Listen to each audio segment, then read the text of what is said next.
Praise the lord. హల్లెలూయా. ప్రభువైన యేసుక్రీస్తు నామములో మీ అందరికీ నా హృదయపూర్వక వందనాలు తెలియజేస్తూ ఉన్నాను. ఇదేనా దావీదు మహారాజు రాసినటువంటి కీర్తనల గ్రంథంలో కొన్ని వాక్యముల గురించి మనం ధ్యానించుకుందాం. దావీదు మహారాజు రాసినటువంటి 27వ కీర్తనలో 4వ వచనంలో ఒక మాట మనం చూసినట్లయితే, యెహోవా యొద్ద ఒక వరం అడిగి తిని దానిని నేను వెదకుచున్నాను.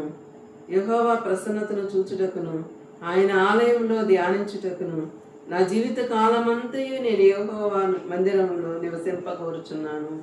దేవునికి స్తోత్రం కలుగునుగాక. దావీదు మహారాజు పెద్ద రాజు అయి ఉన్నాడు. అనేక మంది ప్రజలను పరిపాలన చేస్తూ ఉన్నాడు. అయినా సరే దేవుని సన్నిధిలోనికి వెళ్ళి దేవుని యొద్దకు వెళ్ళి యెహోవా యొద్ద ఒక్క వరం అడిగి తిని దాన్ని నేను వెతుకుచున్నాను అంటున్నాడు.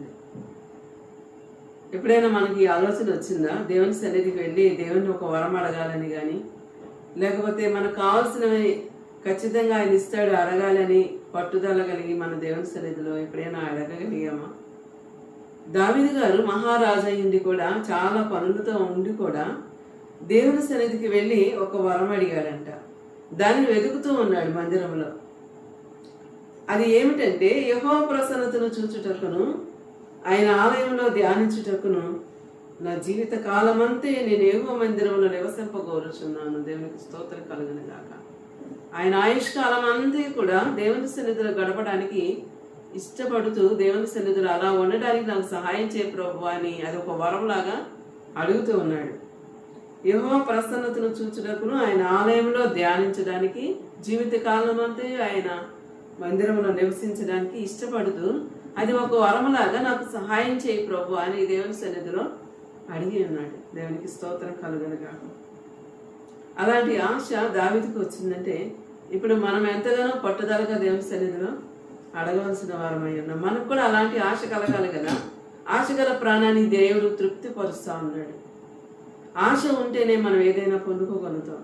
దేవుని సన్నిధిలోనికి వెళ్ళి మనం అడిగినప్పుడు ఖచ్చితంగా ఆయన మనకి సహాయం చేస్తాడు.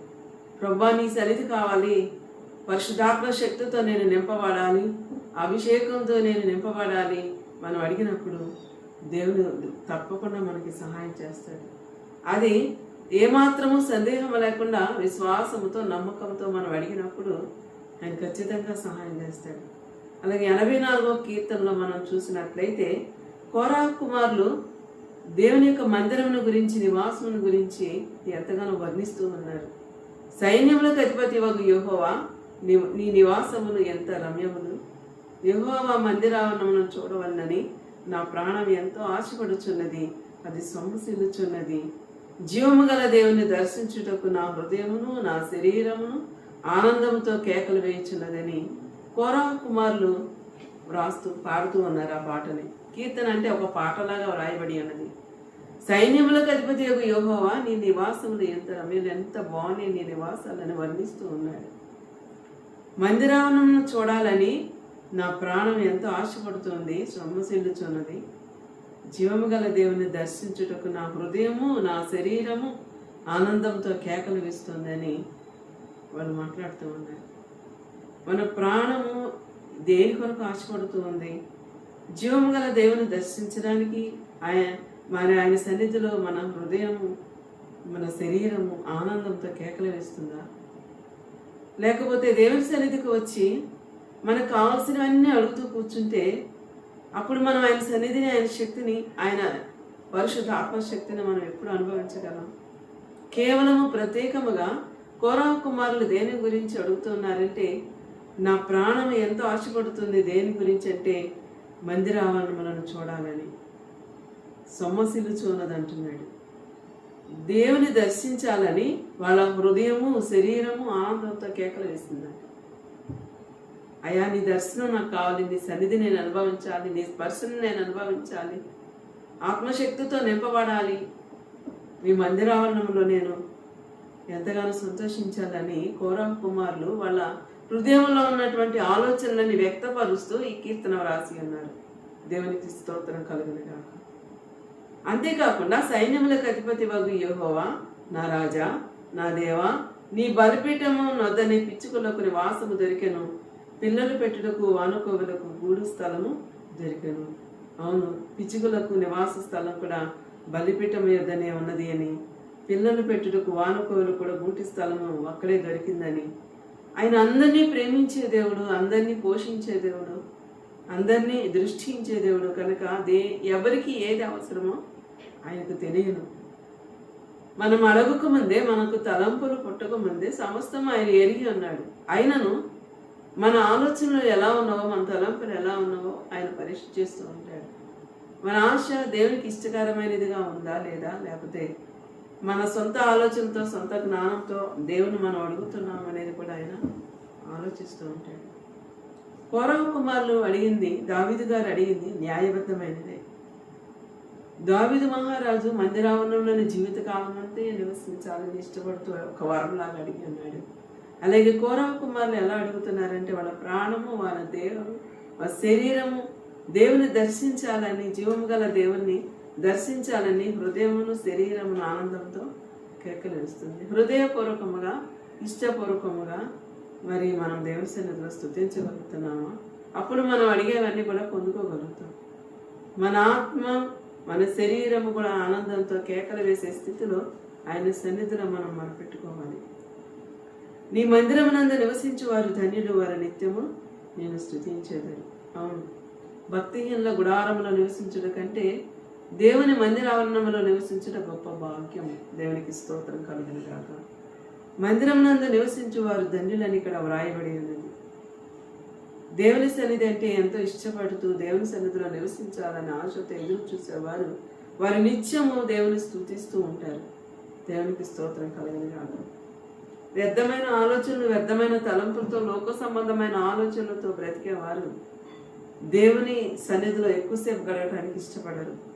కానీ భక్తులు ఏం మాట్లాడుతున్నారంటే, నీ సన్నిధిలో మేము నివసించాలి, నీ మందిరావరణంలో మేము నివసించాలని ఎంతగానో ఆశతో ఎదురు చూస్తూ వారి యొక్క ఆశను దేవుని సన్నిధిలో వ్యక్తపరుస్తూ ఉన్నారు. 10వ వచనంలో మనం చూసినట్లయితే 84వ కీర్తనలో, నీ ఆవరణంలో ఒక్క దినము గడుపుట 1000 దినముల కంటే శ్రేష్టము. భక్తిహీనుల ద్వారమునద్ద నుండుట, భక్తిహీనుల గుడారంలో నివసించుట కంటే నా దేవుని మందిర ద్వారమునద్ద నుండుట నాకు ఇష్టం. చూసారా, భక్తిహీనుల దగ్గర మనం నివసించేదానికంటే కూడా దేవుని మందిర ద్వారమునద్ద ఉండుట నాకు ఇష్టమని వారు తెలియజేస్తూ ఉన్నారు.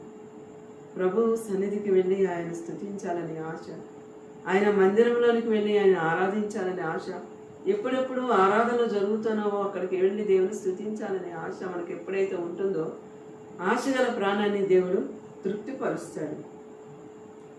ఇదేనా మనం ఈ 84వ కీర్తనలోనే ఒక వాగ్దానం మనం చూడబోతున్నాం. 11వ వచనంలో చూసినట్లయితే, దేవుడైన యెహోవా సూర్యుడును కేడెమునై ఉన్నాడు, యెహోవా కృపయు ఘనతయు అనుగ్రహించును, యథార్థంగా ప్రవర్తించు వారికి ఆయన ఏమేనూ చేయక మానుడు. దేవునికి స్తోత్రం కలుగును గాక. యథార్థంగా మనం ప్రవర్తించినప్పుడు ఏ మేలైనా ఆయన చేయకుండా ఉండడాన్ని వాక్యం స్పష్టంగా తెలియజేస్తుంది. ఏదైనా మనం యథార్థంగా దేవుని సన్నిధిలో మనం అడిగినప్పుడు, యథార్థంగా దేవుని సన్నిధిలో మొరపెట్టినప్పుడు ఖచ్చితంగా ఆయన నెరవేరుస్తాడు. ఆ మేలు ఆయన చేయక మానడని వాక్యం తెలియజేస్తుంది. ఆయన కృపయు ఘనతయు అనుగ్రహించే దేవుడై ఉన్నాడు. దేవునికి స్తోత్రం కలుగును గాక. అలాగే 23వ కీర్తనలో కూడా మనం చూసినట్లయితే, 23వ కీర్తన 6వ వచనంలో మనం చూసినట్లయితే, దేవుని సన్నిధిలో నిరంతరం నివసించాలని భక్తుడైనటువంటి దావీదు గారు తెలియజేస్తూ ఉన్నాడు. నేను బ్రతుకు దినములని కృపాక్షేమములు నా వెంట వచ్చును, చిరకాలం యెహోవా మందిరములో నేను నివాసము చేసేదను అని ఆయన మాట్లాడుతూ ఉన్నాడు. చిరకాలం అంటే తాను తుది శ్వాస వరకు జీవితాంతం కూడా దేవుని సన్నిధిలో గడపడం అంటే ఎంతగానో ఇష్టంగా తెలియజేస్తూ ఉన్నాడు. అలాంటి ఇష్టం మనలో ఉందా? అలాంటి ఆలోచన, అలాంటి కోరిక మనకి ఉందా? ఒకసారి మనం ఆలోచన చేసినట్లయితే ఎంతసేపటికి మన సమయం అంతయు మన పనుల కోసం, మన ఆలోచనల కోసం, కుటుంబ పరిస్థితుల కోసం వృధాపరుస్తున్నామేమో. దేవుని సన్నిధికి వెళ్ళాలని ఆశ, దేవుని స్తుతించాలని ఆశ, మన దేహం, మన హృదయం, మన శరీరం కూడా దేవుని సన్నిధికి వెళ్ళి సంతోషంతో మరి కేకలు వేసే స్థితిలో ఉన్నామా లేదా మనం ఆలోచన చేసుకుంటే, ఒక్కసారి మనం వ్యక్తిగతంగా పరిశీలన చేసుకున్నప్పుడు మనం దేవుల్లో ఎలా ఉంటున్నామో, లోకంలో ఎలా ఉంటున్నామో అనేటువంటిది అర్థమవుతూ ఉంటుంది. దేవునికి స్తోత్రం కలుగునుగాక. 11వ కీర్తనలో మనం చూసినట్లయితే 11వ కీర్తనలో కూడా 4వ వచనంలో మనం చూసినట్లయితే యెహోవా తన పరిశుద్ధ ఆలయంలో ఉన్నాడు. యెహోవా సింహాసనం ఆకాశమందు ఉన్నది.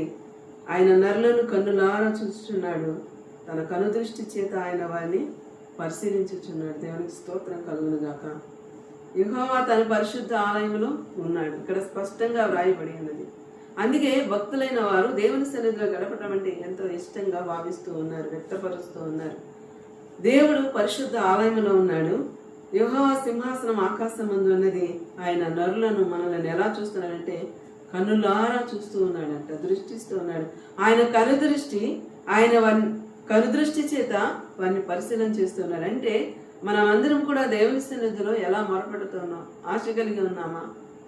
దేవుని కొరకు కలిగినటువంటి ఆశ మనలో ఉన్నదా? ఆయన్ని స్తుతించాలి, గణపరచాలి, జీవితకాలం అంతా కూడా దేవుని సన్నిధిలో మనం గడపాలి అనే ఆశ ఉన్నదా అని ఆయన చూస్తూ ఉంటాడు. ఆయన కనుదృష్టి మనపై ఉంది, మనం పరిశీలనగా చూస్తూ ఉన్నాడు. ఆయన చూసినప్పుడు మన ఆశ ఆయనకి ఇష్టకరమైనది అయితే ఖచ్చితంగా ఆయన నెరవేరుస్తాడు. ఆయన పరిశుద్ధ ఆలయంలో ఉన్నాడని ఇక్కడ స్పష్టంగా వ్రాయబడి ఉన్నది. అవును, ఆయన ఆత్మస్వరూపిగా మన మధ్యలోనే సంచరిస్తూ ఉన్నాడు. దేవునికి స్తోత్రం కలుగును గాక.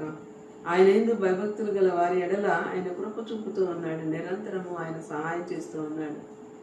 కనుక ప్రతి పరిశుద్ధ దినాన్ని దేవుని సన్నిధిలో తప్పక మనం దేవుని స్తుతించాలి. అంతేకాకుండా మిగిలిన రోజుల్లో కూడా దేవుని సన్నిధిలో ఎల్లప్పుడూ స్తుతిస్తూనే ఉండాలి. సమయము సద్వినియోగం చేసుకోవాలి. జ్ఞానం గల వారి వల్ల నడుచుకోవాలని కూడా వాక్యం తెలియజేస్తూ ఉంది. సమయం అంతా కూడా మనం పనుల కోసం వృధాపరిచినప్పుడు దేవుని సన్నిధిలో మనం ఎలా స్తుతించగలం? దేవుడు మాట్లాడుతూ ఉన్నాడు, ఆశగల ప్రాణాన్ని తృప్తిపరుస్తానంటున్నాడు. దావీదు భక్తుడు, కొరహ కుమారులు కూడా దేవుని సన్నిధిలో నివసించాలని, దేవుని సన్నిధిలో జీవిత కాలమంతా గడపాలని ఎంతగానో వారు ఆశతో ఎదురు చూస్తున్నారని ఇక్కడ స్పష్టంగా తెలియజేయబడుతుంది. ఈ దినాన మనం కూడా దేవుని సన్నిధి ఆశ కలిగి ఉండాలి. దేవుని సన్నిధికి వెళ్ళాలని, ఆయన స్తుతించాలని, ఎక్కువ సమయం ఆయనతో గడపాలని, మన తుది శ్వాస వరకు ఆయనతోనే ఉండాలని, ఏది కూడా ఆయన నుండి మనల్ని వేరు చేయనంత బలంగా ఆయన సన్నిధిలో భద్రపరచబడి ఉండాలని, మనం దేవుని సన్నిధిలో బలపడుతూ ఉండాలని తెలియజేస్తూ దేవుడి కొద్ది మాటలు దీవించును గాక. దినాన వాగ్దానం కూడా యెహోవా కృపయు ఘనతయు అనుగ్రహించును, యథార్థంగా ప్రవర్తించు వారికి ఆయన ఏ మేలును చేయక మానడని ఇక్కడ వాగ్దానం మనకు ఇచ్చి ఉన్నాడు. ఆయన కృపయు ఘనతయు మనకు అనుగ్రహిస్తాడు. నిజంగా ఆశతో మన దేవుని సన్నిధిలో మొరపెడితే ఏ మేలు కూడా చేయక ఆయన మానడని దేవుడి వాక్యం తెలియజేస్తుంది. కనుక ఖచ్చితంగా అడిగినప్పుడు ఆ మేలును పొందుకుంటారని తెలియజేస్తూ దేవుడి కొద్ది మాటలు దీవించుకుందాం.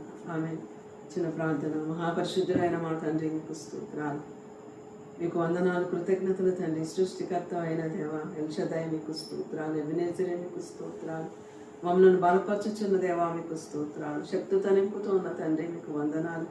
అయ్యా, భక్తులైన వారి వల్లే మేమందరం కూడా తండ్రి, దావీదు వల్లే, కొరవ కుమారులు, ఇంకా అనేక మంది భక్తులు ఏ రీతిగా మీ సన్నిధిలో స్తుతించగలిగారో తండ్రి, ఆ రీతిగా ప్రభావ మీకు స్తోత్రాలు. మేమందరం కూడా ఉండులాగిన మమ్మల్ని అందరినీ కూడా బలపరచమని, వాక్యం ఎవరైతే వింటున్నారో తండ్రి వారందరినీ కూడా మీ సన్నిధిలో బలపరచి భద్రపరచమని యేసు పరిశుద్ధమైన నామములో అడిగి వేడుకొని పొందుకొని నామం తండ్రి.